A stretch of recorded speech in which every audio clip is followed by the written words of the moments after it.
శ్రీచక్ర నవావరణ గుప్త గాయత్రి మహామంత్రం.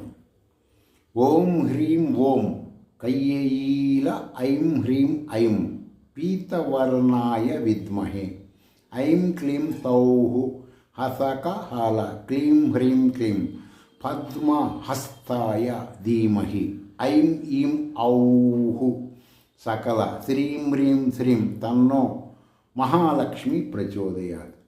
మీరు మహాలక్ష్మి కోసం గుళ్ళకు పరిగెత్తక్కర్లా, ఇది చేసుకుంటే ఆమె వచ్చి మీ దగ్గర కూర్చుంటుంది. మహాలక్ష్మి కదా, మహా ప్లస్ లక్ష్మి, అష్టలక్ష్మి మీ దగ్గరే ఉంటాయి. మీరు ఎక్కడికి పోయి ఆమె గాజులు కుంకాలు పసుపులు ఇయ్యక్కర్లా, ఆమె మీకు ఇస్తూ ఉంటుంది ఇంట్లో కూర్చొని.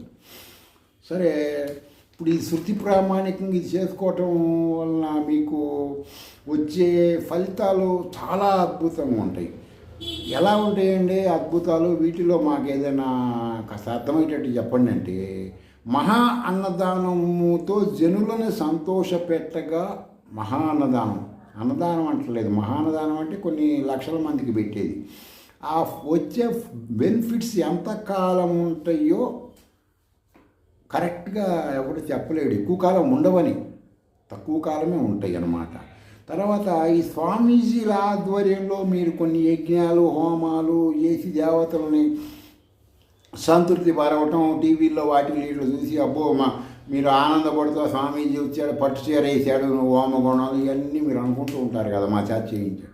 ఆ ఫలితాలు ఎంతకాలం వస్తాయో వాళ్ళు చెప్పలేరు, మీరు చెప్పలేరు. ఎవరి వల్ల కాదంటే తక్కువ కాలమే ఉంటాయి, ఎక్కువ కాలం ఉండవని అర్థం అన్నమాట. తర్వాత కీర్తితో చేసే పనుల వలన వచ్చే పుణ్యం అంటే ఒక కాలనీ కట్టించామండి మేము పేదలకి, ఒక ఇల్లు కట్టించామండి, పొలాలు ఇచ్చామండి. పూర్వకాలం వచ్చేసి ఆ గుళ్ళకి ఇప్పుడు గుళ్ళు వ్యాపార స్థలాలు కదా, ఆ పూర్వకాలం గుళ్ళకి ఏం చేసేవాళ్ళు, వందల ఎకరాలు ఇచ్చేవాళ్ళు. ఇచ్చి గుడి మెయింటెనెన్స్ కోసం, అంటే దేవుడిని రోడ్డు మీద తీసుకొచ్చి అడుక్కోకుండా చేయటానికి, ఆ పూజారి కుటుంబం సుఖం ఉండటానికి. ఇప్పుడు అసలు ఆ పొలాలు ఎవరి దగ్గర ఉన్నాయి, ఏ గుడి కింద ఉన్నాయి, చాలా వరకు క్లోజ్ అయిపోయినాయి. ఆ విధంగా ఏది ఉండవు, అసత్యము, అంత కమర్షియలు, వ్యాపారమయము, నాకెంత నీకెంత ఇస్తా, ఇదే ఆధ్యాత్మికం నేడు దృశ్య ప్రపంచంలో. కాబట్టి వీటి వలన ఉపయోగం లేదు. మీరు శృతి ప్రామాణికమైన మంత్రస్వాదం ద్వారా జన్మ జన్మలకి ఇచ్చా ఫలప్రాప్తి వస్తుంది. మీరు చేసినవి ఏదైనా శృతులు అంగీకరిస్తాయి.